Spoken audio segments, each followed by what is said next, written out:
كان مسألة صعبة جداً على إني أطفال تعبانين على طول، مش عارفين أي مرض، مش عارفين مرضهم إيه أو عارفين لهم أي علاج. وأسعد لحظة أول ما الدكتور خالد اتصل بينا وقالوا إن الأولاد دخلوا المشروع الأمريكي، كانت ديت سعادة ما تتوصفش.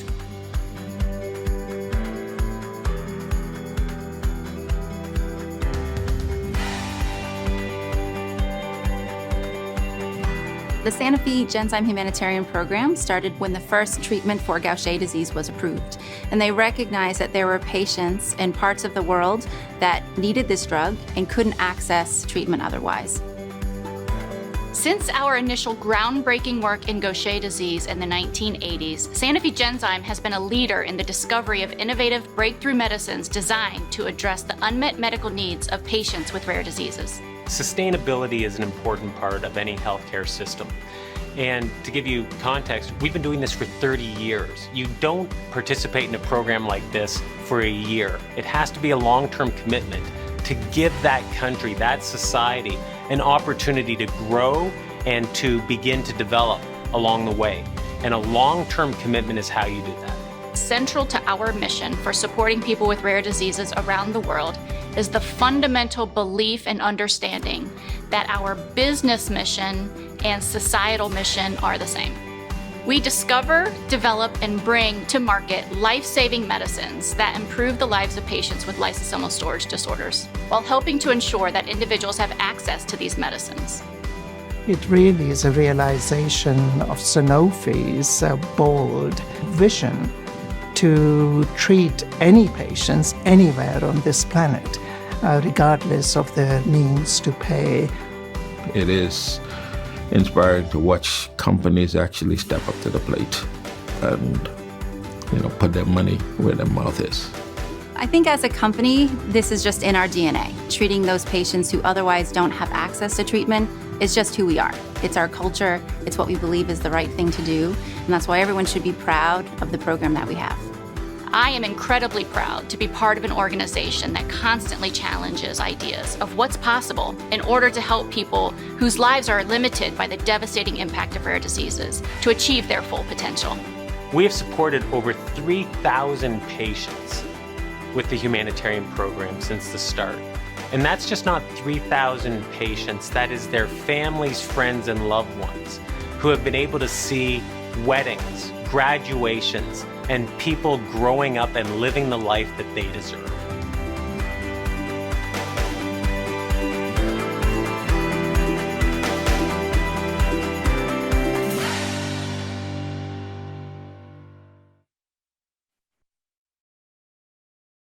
Hello, I'm Shannon Russetti, Global Head of Rare Diseases at Sanofi Genzyme. I'd like to personally thank you for joining us for this important event.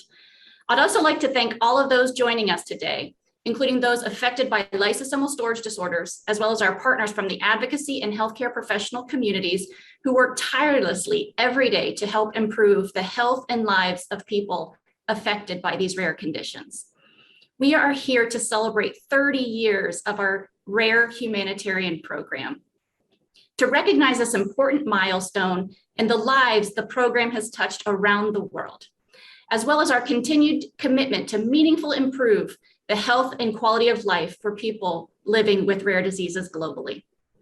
Thanks to the vision of Henry Tremir in 1991, the Rare Humanitarian program was established when our first medicine for Gaucher disease was approved by the FDA.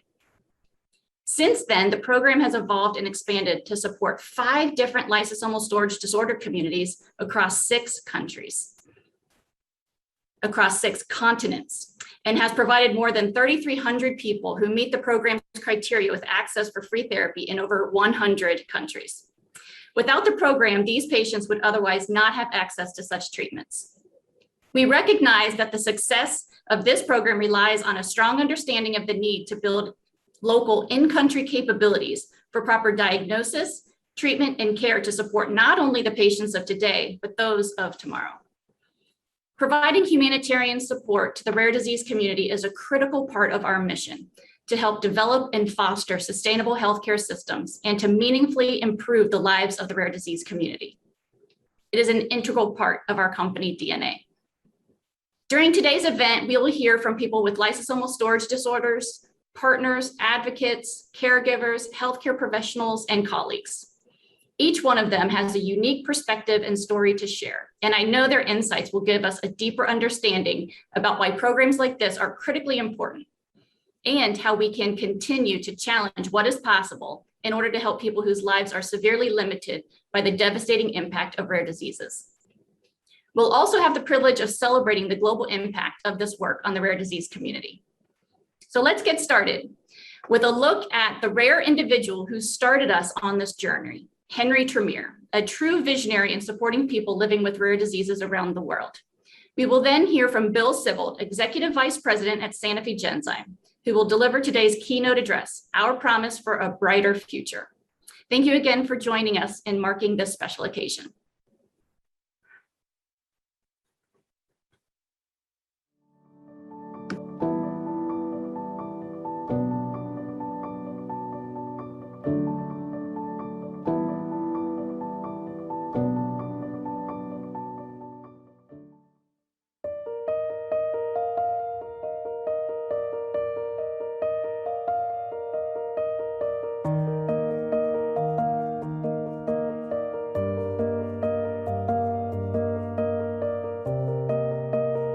We often talk about hope. We talk about the spirit of hope, the motivation that hope provides.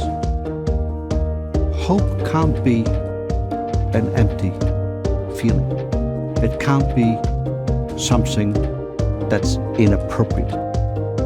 And I think today, the science, the technology, the capability, the ability of society to bring together the kind of skills that we have to create solutions makes hope an appropriate condition. And we today, I think, can be very hopeful that indeed we can come up with increasingly more important breakthroughs.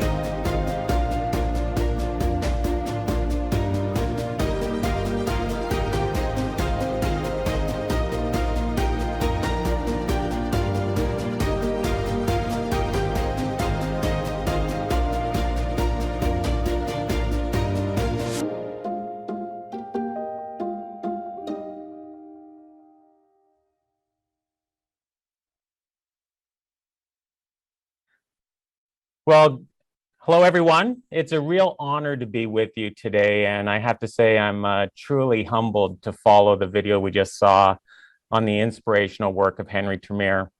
Henry really was a remarkable human being. He had vision. He was a great leader. He created an industry, and he set a standard that every patient should be able to access treatment regardless of their location or ability to play. It's truly the great part of what we can do as an industry, what we can do as a community. And always through my career, I've always been impressed by what an individual can do, how they can start a movement, how they can change the world. And Henry was one of those people.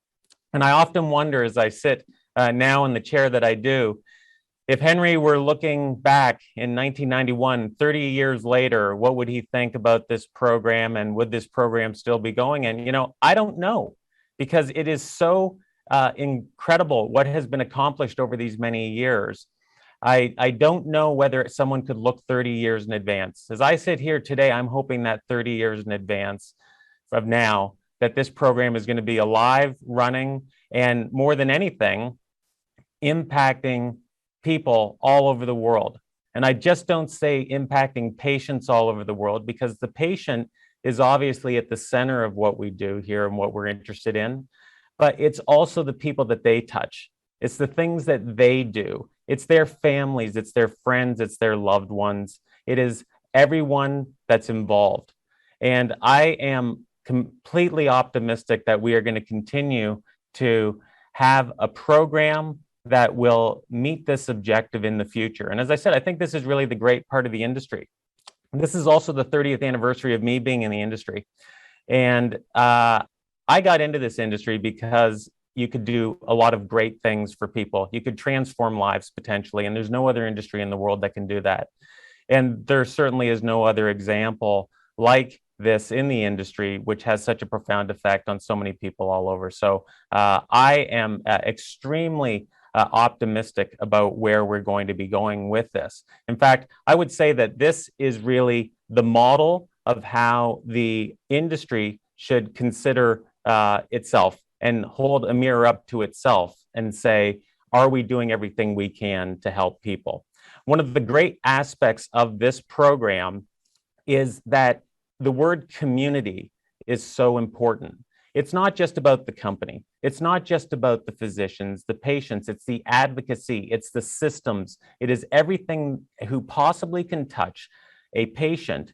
And over the course, not only of the patient being initially diagnosed or finally diagnosed, I should say, but how do you create a sustainable system that is going to allow for many, many more patients to be impacted? And that's what this has done. And it has really been through the work of so many impressive, important people that have, in many cases, been working on this obviously for 30 years, but some a lot longer than that. So I am, as I started with, exceptionally humbled to be a small part of this today.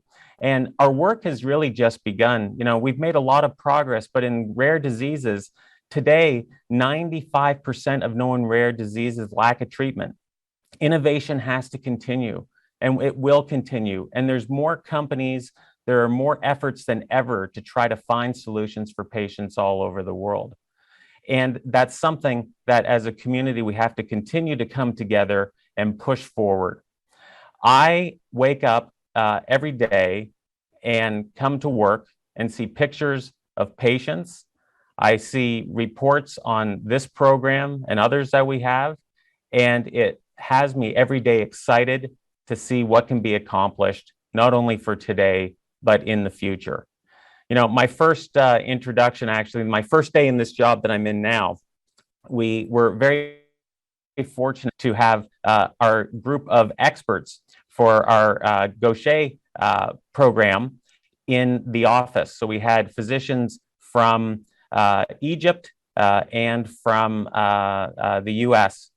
And it was one of the most inspirational ways to start a new role, to hear what really is the core of what it is we do every day and what has become I would say, the soul of the company here. I think about that day often, and I can't think about the future without realizing the obligation that we have to continue the great work that the pioneers before us have started. Today, we're going to be really fortunate and hear some of the stories from these pioneers and truly remarkable people. We're going to next hear from Dr. Ed Klodny, but it's somebody who has spent over half a century trying to help people with rare diseases. And it is remarkable, somebody who is just really just an incredibly delightful person. But before that, I just want to thank everyone who's on this meeting has something to do and a hand in making the future better for patients all over the world. You've already done it, and we will continue to do it. So I want to thank everyone for their efforts. We're all in it together, and we will all stay focused on patients, because at the end of the day, that is the only thing that matters. Thank you.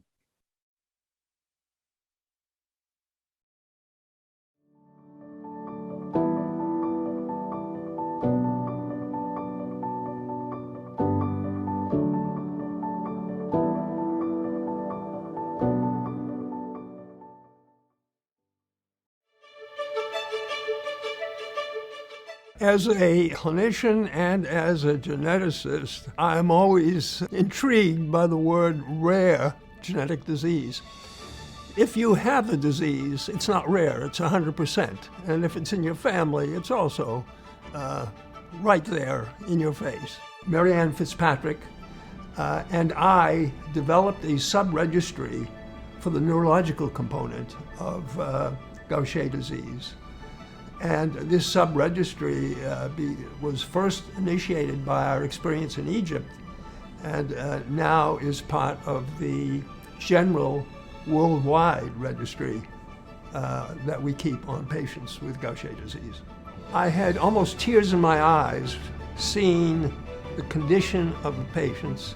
And I related this to Mr. Tremir at 5 o'clock one day after our expert committee meeting. It took me only 5 minutes for him to say, all right then, we've got to increase our allocation from 5 million units, and we're going to have to go up.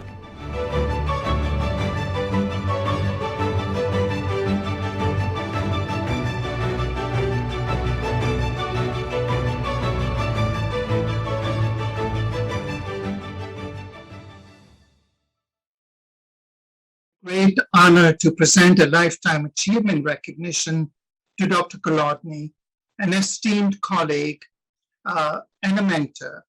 In his seminal landmark event to celebrate Sanofi's 3 decades of commitment to rare diseases, I can't think of a more deserving individual than Dr. Kolodny to honor his lifetime of achievements through dedication to persons suffering from rare diseases. A master clinician, master educator, and a renowned mentor, physician leader, and physician scientist, Dr. Kolodny decided to dedicate his career to serving people affected by rare inherited diseases more than half a century ago, as Bill Sybil mentioned. People across the world know Dr. Kolodny for his humanism in medicine, his compassionate clinical care, and taking exemplary care of patients through advancing science and promoting collaborative efforts. Dr. Kolodny's seminal contributions are far too numerous to give in detail, but on this occasion, let's remember that he was part of the visionary team in the late 1980s in Dr. Brady's lab at the National Institutes of Health, who embarked on the path towards the audacious goal to develop enzyme replacement therapy for Gaucher disease. I first met Ed some 20 years ago when he, as the chairman, invited me to join the medical advisory board of Project Hope, Humanitarian program with other distinguished colleagues. I will never forget the first meeting of sitting around the table with them while patients were being presented from Egypt. I had grown up in British medical schools, learning from Ed's textbooks, papers, and book chapters. Yet it was a sight to behold Dr. Kolodny, the master clinician with boundless knowledge and master educator with his inclusive approach. Dr. Kolodny is a true giant of medicine, yet the most humble person you can meet. It might be said, we may not be here were it not for Dr. Kolodny's wise counsel to Henry Tremir in the early 1980s to press on with the development of enzyme replacement therapy for Gaucher disease after Henry's renowned scientific advisory board had come to the conclusion that the idea of making enough enzyme and delivering it to specific cellular compartment and there to have a therapeutic effect was simply a naive and not feasible concept. And now let me introduce Dr. Kolodny, who will say a few words. I am truly humbled. What an exciting day to be joining with so many special people to celebrate a great worldwide humanitarian program begun, as we've all heard now, 30 years ago by a then small company with a big heart. You know, luck is being in the right place at the right time. My journey in Gaucher disease, more than a half a century, to the NIH lab of Dr. Roscoe Brady, who in the mid-1960s had reported the enzyme deficiency in Gaucher disease. After I joined the neurology department of the Massachusetts General Hospital in 1970, Dr. Henry Mankin put me to work following all of his Gaucher hip fracture cases. Since then, I have had the good fortune to be associated with so many other tireless heroes. I wish I could name each one, but that would take probably the rest of this hour. However, I do want to single out Dr. Mia Horowitz, who in the 1980s at the Weizmann Institute sequenced the defective gene, along with at least two other independent investigators, and identified the mutation that is now recognized as common among Gaucher patients with neurological problems. A deep thank you also to my colleagues at the MGH and New York University, those on the expert committees that have been assisting Project Hope in Egypt and China, with Dr. Prem Mistry now in the position of chairman of our Egypt expert committee. I want to thank also those on the ICGG registry committees, the organizers of international congresses devoted to the evolving science of Gaucher disease, and not least important, the huge staff of Sanofi Genzyme, who reach out to physicians in all corners of the globe, small and large. They have spearheaded doctor and patient education, testing, and access to treatment for so many who might otherwise have been overlooked.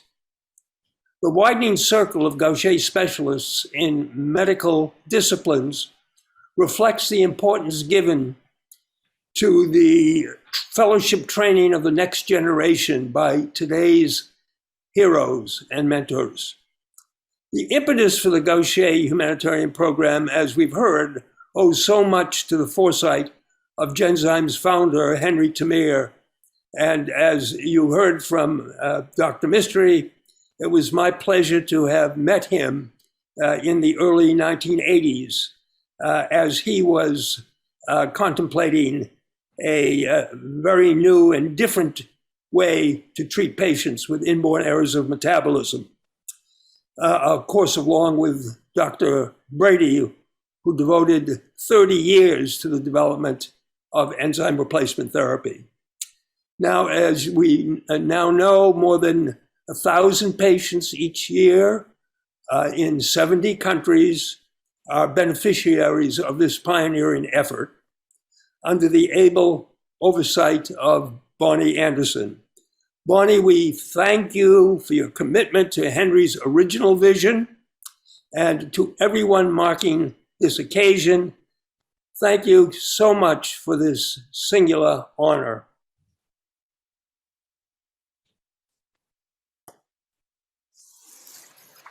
Thank you, Dr. Kolodny, and on behalf of Sanofi Genzyme, we thank you for your commitment and the impact that you have made to the rare disease community. And now we have a surprise for you.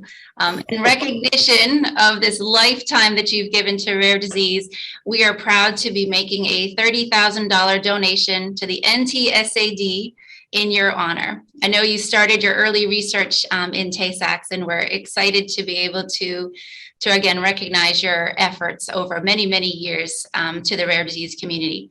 Now I'd like to introduce Sue Khan from the NTSAD to say a few words.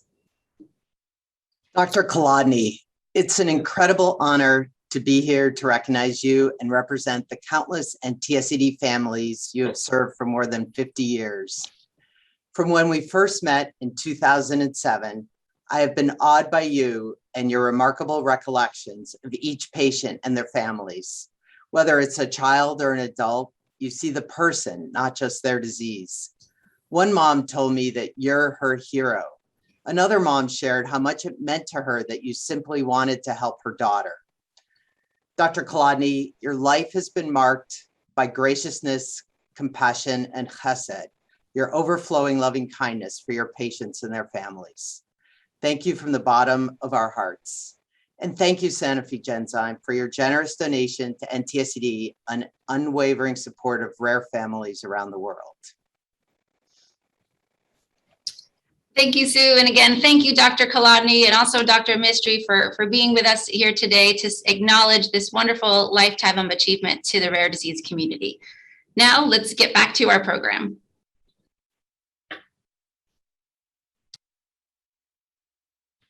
Hi, everyone. My name is Bonnie Anderson, and I'm the head of the Humanitarian programs at Sanofi Genzyme. I'm excited to welcome you today to our fireside chat. For me, it's personal. We have 3 special guests with us today. Tanya from the International Gaucher Alliance, Allison, a Pompe patient from New Zealand, and Trudy, our very first Gaucher patient to receive access to treatment through this program in the United States. So let's get started. Allison and Trudy, my first question is for you. You both are in a unique position and have received access to treatment through this program. What does this program mean to you? The humanitarian program to me means life in one simple word. Also hope. It means I can make plans of what to do in my life. It means the world to have this treatment. It really does. And I can't be more appreciative. Well, to me, the humanitarian or CAP program has been a lifeline to me. For about 30 years, I'm not sure if you know, both my brother and I were Gaucher's patients. The program helped us out tremendously in the sense of helplessness. We didn't have anything, and we just got a lot of help from it. I'm able to take control of my life and do what I'm supposed to. So I'm just happy that we received the help we received from the foundation for all they provided for us. I just greatly appreciate everything that y'all have done for us. It's great to hear how this program has made a difference in your life. Can you tell us a bit more about how it's directly impacted you and your family? It's changed my life by giving me a life to look forward to know that I get to see my children grow up. And the youngest is 19 now. Without treatment, I don't think I would have seen that. And Trudy, as the very first patient to receive access to treatment through this program, we'd love to hear your thoughts. Being the very first patient, I'm just happy to be here to be able to tell people what the experiences that I've been through, what that has done, life-changing events, Tanya, I'd like to hear your perspective on this as well. Trudy and Allison both shared how much this program has given them support. From an advocacy perspective, what is your role in how you support the overall mission of the humanitarian program to help patients in need? Finding out that you have a rare condition is devastating. So to find out that there is a treatment gives the patient hope. However, to find out that you either are born or you live in a country where that treatment is just not available is absolutely devastating. And can leave you really feeling hopeless, and it's absolutely crushing. So I think that Sanofi Genzyme's Rare Humanitarian Aid Program is just a lifeline to these patients. It gives them back that hope, and if hope is something, as long as you have hope, then I think you can really see a future. That's really great insight, and we heard a similar sentiment from Allison. From your perspective, what are some of the key elements to how this program contributes to long-term improvements to patient care? It's much more than providing just free treatment. So can you tell us about how the advocacy role plays into that? I think it's really important to understand that Sanofi Genzyme's program isn't just about giving treatment. And, by enrolling patients into their program, Sanofi have a responsibility to educate physicians, to educate them so that they know how to give the treatment safely. So by educating the healthcare professionals, they're improving knowledge and awareness. And often that leads to that physician then being able to diagnose other patients earlier. So I think, that the Sanofi Genzyme program for many, many countries has really been the catalyst to develop sustainable long-term patient care. And I think an example for me would be the European Access Program for Eastern Europe. And now you look at those countries that they have their own rare disease programs. As you just mentioned, there's a lot that goes into having this program successfully help patients in need. Can you explain how your advocacy role helps achieve the overall mission of this program to help raise awareness, educate physicians, and build overall capacity. So for me, if you look at patient advocacy in the Gaucher world today, many of the Gaucher patients that have received treatment through the Sanofi's Humanitarian program are now patient advocates themselves. And by giving them treatment, they've been empowered, and a lot of them really want to give something back to their community and to also make a difference for other patients. Tanya, you make an excellent point about how many of our patients have also become patient advocates. And Allison, you also stepped into that role. Can you explain how your role as a patient advocate helps support the overall humanitarian program mission? My role in advocacy is to find out who the right people are and to ask the right questions and not take no for an answer generally, because you will often get a no. So don't take no for an answer. Make sure that patient is cared for in the best possible way. It's wonderful to hear you all talk about hope, which can be everything to someone. We'd love to hear a bit more about what is the most rewarding part of working with this program. The most rewarding part is being able to tell a patient when they phone or email that there could be a way forward for them. That's very rewarding to be able to share that information with them.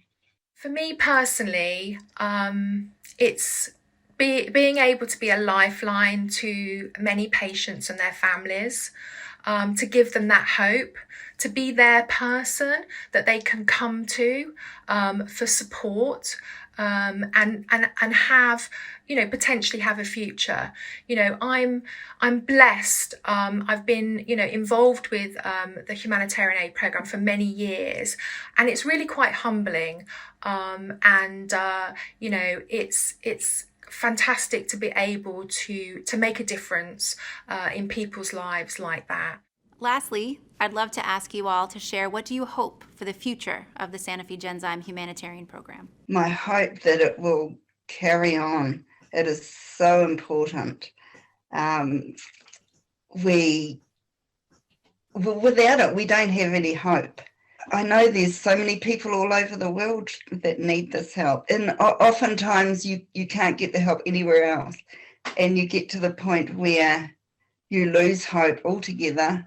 And then you get a phone call to say, you can get on this program, and it changes your whole outlook on life. My hope for the future will be to helping people like me who are in need of it, in need of the help. I know there are a lot of families feeling the case, feeling that, there's a whole lot of things going on right now. I like the help, getting the help that I'm getting from the program, from y'all, being able to contact us and finding out what else going on with us at the same time. That's a lot of help.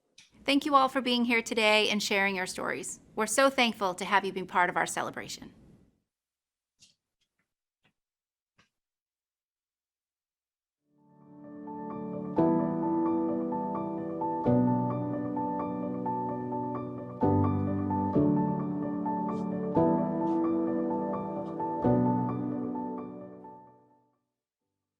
In late 2002 in Ukraine, the first people living with rare diseases received access to treatment through our humanitarian program.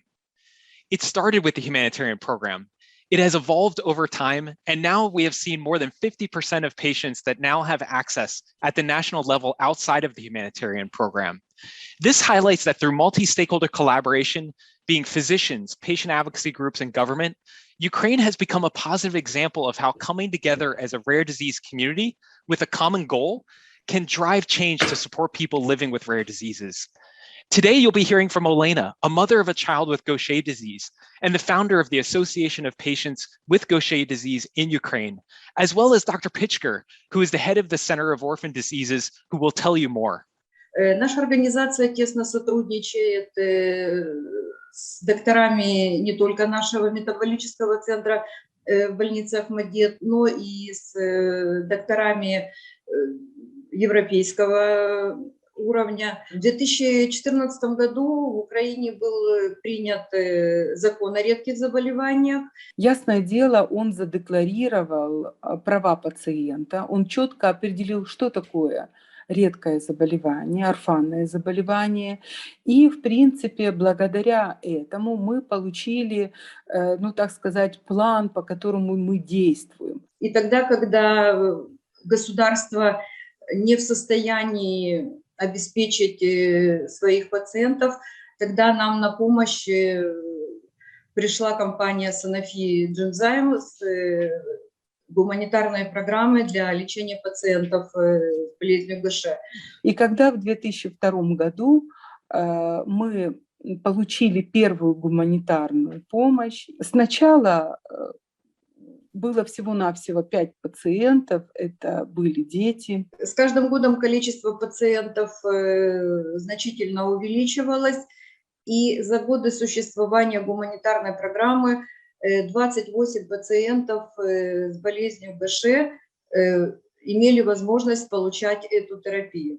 На сегодняшний день таких пациентов осталось 14. Ну, так или иначе, уже действительно можно сказать, что прошла целая жизнь, когда наши пациенты подросли, когда они родили детей, свели гнезда, создали семьи, воспитывают здоровых детей, и ты, в общем-то, уже понимаешь, что... Первая гуманитарная помощь – это первый шаг к началу вовремя начатой терапии.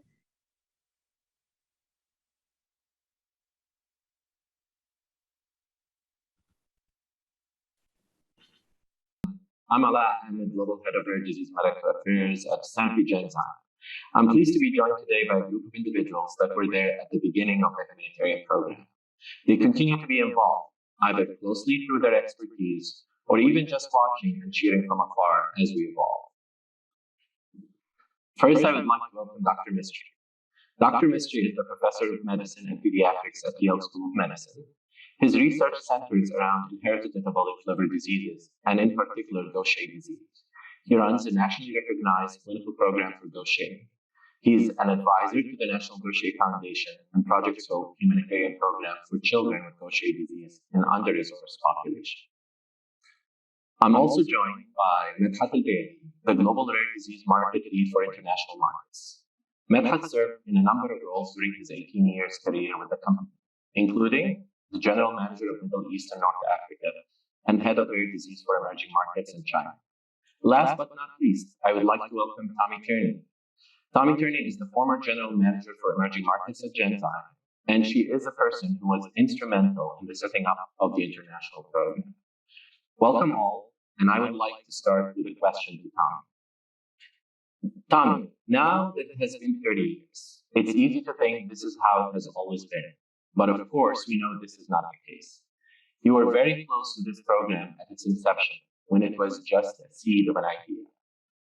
I would like you to walk us through the early thinking and considerations of our rare humanitarian program. Thank you.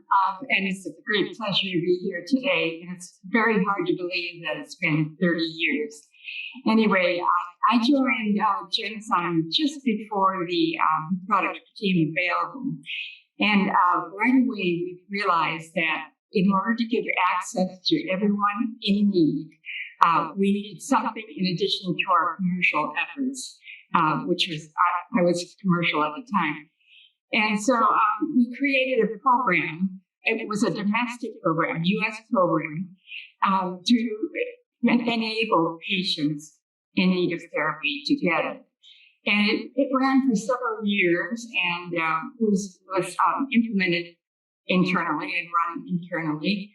And pretty soon, as we expanded our global force, it became apparent that we were going to need to do something for patients in need, because the one thing that Henry always said was we can't let anyone die for lack of enzyme therapy treatment. So it became clear that we needed to put together an international program.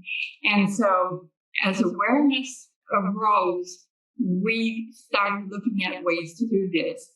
And so it had to be a multifaceted program that would allow for potential long-term treatment in case access wasn't given. So many challenges faced us that didn't face us in the U.S., and that include import, export, the fact that it was a chronic disease, so once you started, you could not stop. And that also was our credo, that once on therapy, we would never withdraw the therapy for lack of funding.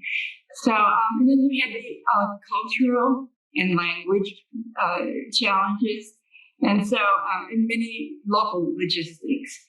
So we created the international program. Another difficult part for me was that I was commercial, and I had to mesh this with sales efforts. So sometimes some of the biggest battles were internal, between charitable and commercial operations. So one thing we did realize very early on, we needed a way to stay involved, but be at arm's length as a company. And so we decided to, first of all, in order to establish medical criteria, we tapped a group of outside experts, Dr. Mystery, Dr. Kolodny, and a few others. And we got them together and asked if they would donate their time, which they did, and help us to set this up, establish criteria, and help us to run it. And that got started, and it was a success from the very beginning. And then the other thing that became very evident was, again, for us as a company to stay at arm's length, was we needed an NGO partner, a nonprofit organization partner who could be the face, someone who had an established presence in the countries. And so we turned to Project Hope.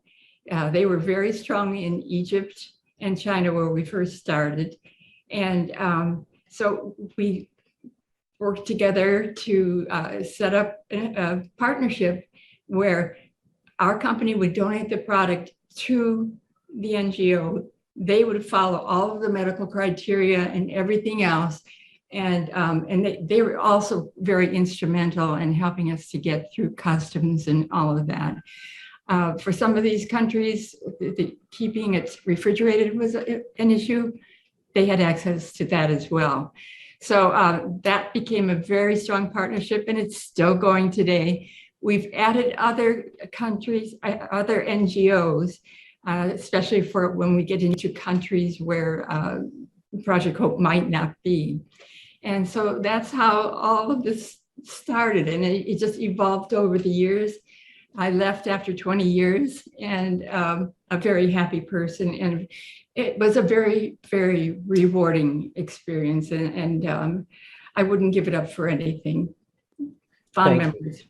Thank you, Tommy, for connecting us to our roots and on those insights on how this all started.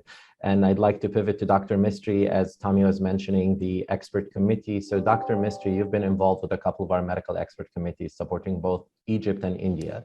Can you walk us through how the program has evolved over the years, the early challenges, how an ecosystem supporting rare disease knowledge and management was built? Well, thank you, Dr. Hamid, for your kind invitation to participate in this seminal event. I also want to thank Shannon and Bill and your team to put this whole program together. I think in general terms, one might say that Gaucher disease and related lysosomal diseases that were mentioned earlier are exemplars of rare diseases which collectively affect more than 400 million people around the world, impacting more individuals than cancer and HIV/AIDS combined. And patients with this type of rare diseases have little or no access to healthcare and undergo protracted diagnostic journeys, enduring chronic disability and life-threatening complications, while being vulnerable to stigma and local cultural prejudices that Tommy hinted at. And in some regions of the world, like Egypt and India, where I've had the opportunity to serve, a disproportionate burden of disease falls on children in these resource-poor population, resulting in high morbidity and premature mortality. In fact, my experience with this humanitarian programs made me realize that patients affected by Gaucher disease in Egypt and India represent the intensive care unit of rare diseases, as the individuals have immediately life-threatening disease without access to treatment. And the clinical spectrum that was encountered in these regions was unlike anything that had been described in the world literature. And so this adds an important gravitas to Tommy's comment earlier, and Bill and Shannon, about how do you rise to the occasion of fulfilling this unmet need. And so to remain true to this founding mission that was articulated earlier, that no patient is left behind, wherever they are in the world, whoever they are, and whatever their means, meant inventing a whole new paradigm and a way of thinking, building on Sanofi's long-standing tradition of humanitarian service, as exemplified by the neglected tropical disease treatments. And the earliest lessons that were learned were that successful program implementation requires an infrastructure supporting treatment access, coupled with concurrent development of healthcare ecosystem that Dr. Hamid mentioned. And central to this are education and the development of diagnostic technologies, disease monitoring, building of expertise at local centers to eventually develop in destination centers where individuals in these countries who are afflicted with lysosomal diseases can receive diagnosis, therapy, have their outcomes monitored. So it is essentially this collaborative effort, a societal collaborative effort, done with meticulous attention to by Sanofi to remain an arm's length, was a major effort to make sure that the patients are appropriately treated and managed and receive life-saving therapies. Thank you, Dr. Mistry. And I'd like to ask you, what advances have you seen in patient care because of the 30-year commitment to the Rare Humanitarian Program? I think first and foremost, Dr. Hamid, we have to acknowledge that transformative advance has been access to care for affected individuals in Egypt and India through development of more than a dozen centers of excellence.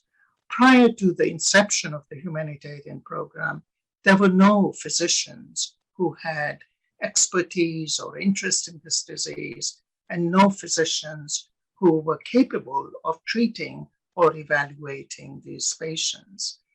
And this was recognized at the earliest beginning, as Tommy outlined. And so we needed to develop an infrastructure to support complex care of these patients. And so individual physician training that was enabled by the structure that was established rapidly evolved into medical advisory boards of enterprising local physicians in Egypt and in India, as well as international expert physicians and humanitarian initiative staff. And these forums served as platforms for training and mentorship by international leaders such as Dr. Kolodny, who we are honoring, such that over time, these local physicians have become thought leaders in their own right, and they are advancing science and generating new knowledge in these rare diseases. And so from these efforts, a new solid foundation of evidence-based medicine has emerged, showing life-saving effects of enzyme replacement therapy, obviating the need for blood transfusion, admissions to intensive care unit, and lifelong disability from this devastating complications.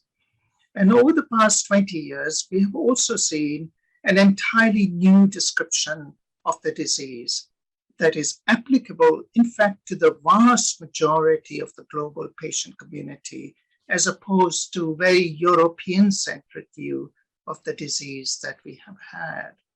And this is illuminating transformative effect of current therapies, underscoring the unmet needs, and informing new clinical science that in turn promises to help us to improve patient care. Thank you, Dr. Mistry. Appreciate your thoughts and insights on this. And I'd like maybe to take this as a segue to ask Medhat about his reflection on the challenges and opportunities that have faced us to build local support and bring all stakeholders to the table. Medhat. Thank you very much for the question, and it's such an honor, and I'm humbled to be in the presence of such exceptional and extraordinary panelists and speakers.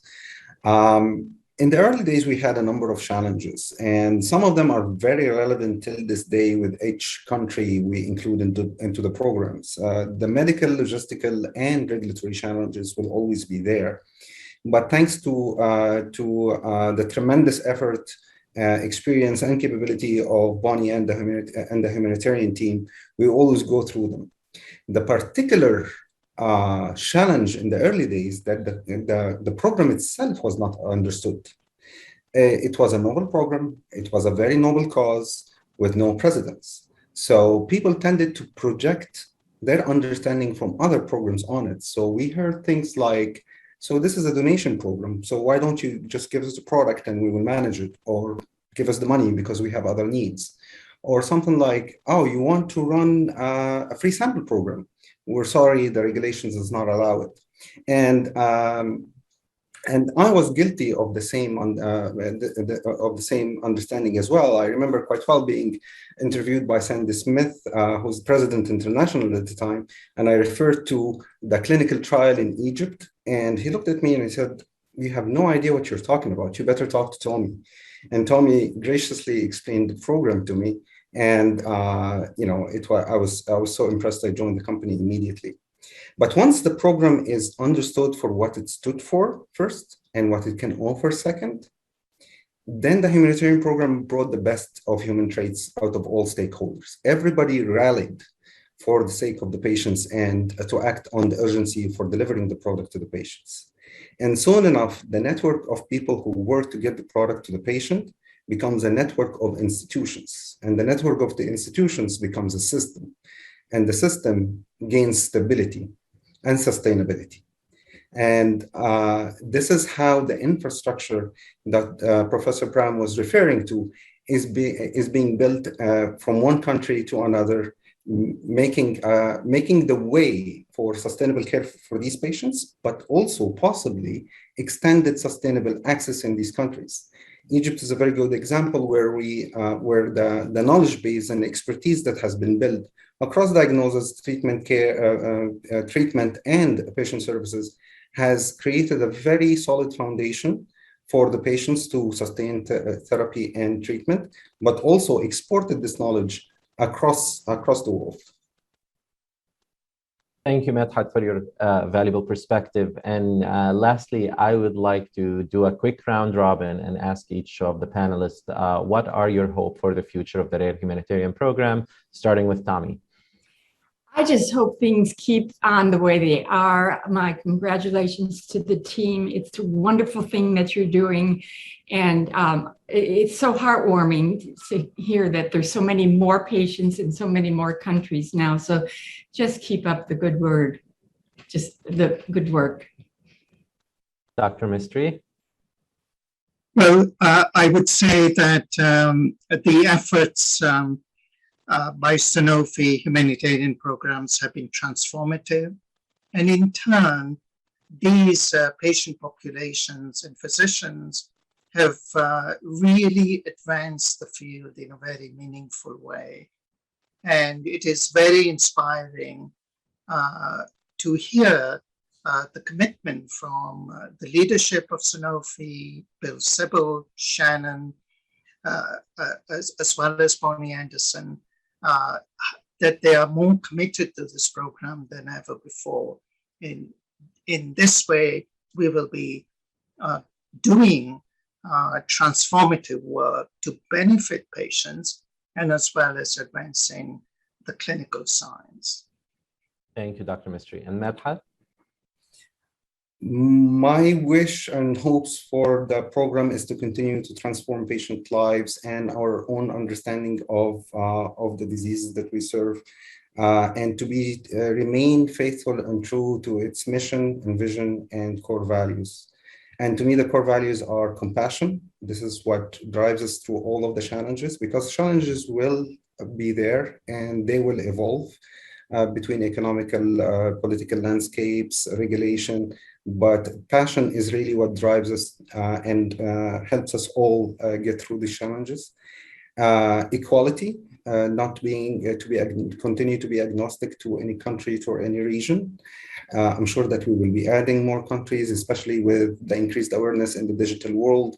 We will find more and more countries being added to the program.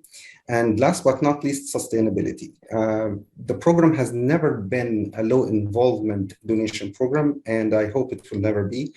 The main purpose, one of the main purposes of the program is to really create sustainable care for these patients and to continue on building these care system incubators in the countries where we are introduced. Thank you, Madhat. And I would like to thank the panelists for your time today and for sharing your perspective, as well as for your continued support and dedication for the program. From all of us here at Sanofi Genzyme, a big thank you. And back to you, Shannon. Thank you, Allah, for leading such an insightful discussion, and special thanks to our panelists, Dr. Mistry, Tommy Tierney, and our own Medhat El-Biali. I also would like to acknowledge and thank Bill Sibbald, Bonnie Anderson, Allison, Trudy, Tanya, Elena, and Dr. Picker. Thank you for sharing your unique perspective and personal experience, and it was truly an honor to recognize Dr. Kolodny for his lifetime achievement and the impact that he has made on patients around the world. To all of our Sanofi Genzyme colleagues and partners around the world, I express my deepest gratitude. I am honored to work alongside such committed professionals who arrive every day inspired to look for solutions that will help transform life for people living with a rare disease. As you've seen today, the Rare Humanitarian Program is a testament to what can be achieved when people work together in support of a shared goal. The lesson is simple. When we collaborate, listen, and learn from each other, anything is possible. The Humanitarian Program embodies our purpose to help those in need obtain life-saving treatment and support service, regardless of geography or circumstance. Stay tuned, as you'll be hearing more about Sanofi's commitment to humanitarian efforts when Bill Sibbald joins a panel discussion next month at the World Health Summit in Germany. And in closing, I believe that together we can use our skills, our knowledge, and our resources to advance the cause of humanity, leaving this world better than we found it. And that is our ongoing mission as a company and our promise as a partner to the rare disease community. We at Sanofi are proud to be on this journey with all of you. Thank you for joining the program today.